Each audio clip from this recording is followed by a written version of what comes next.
بە نیگەرانیەوە ڕایدەگەێنین کە دوای ساڵێک لە ئاسایی بوونەوەی ژیانی موچەخۆران خەریکە هەمان ژیانی سەخت و دژواری چەند ساڵی ڕابردوو بۆ مامۆستایان و فەرمانبەران دروست دەبێتەوە. ئێمە ئێستا لە کۆتایی مانگی 5 2020 داین، بەڵام حکوومەت نەیتوانیوە موچەی مانگی 1 دابەش بکات.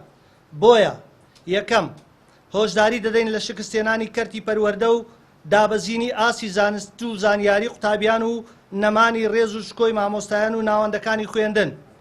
دوو داوا دەکەین حکوومەتی هەرێم ڕەوشی دارایی و پێدانی موچەی ئاسایی بکاتەوە و ڕێگر بێت لەوەی موچەی فەرمانبەران نەبێتە قوربانی شەڕی سیاسی حزبەکان و پەیوەندی نێوان هەرێم و بەغدا.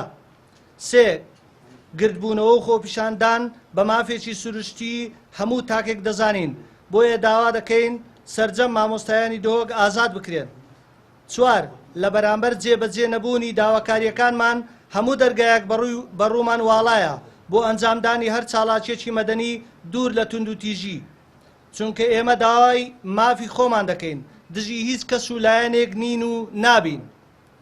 لە کۆتاییدا هەموو لایەک ئاگادار دەکەینەوە کە هەر لێکەوتەیەکی خراپ لەسەر پرۆسەی خوێندن و تاقیکردنەوەکان دروست بوو لە ئەستۆی حکوومەتی هەرێمی کوردستانە.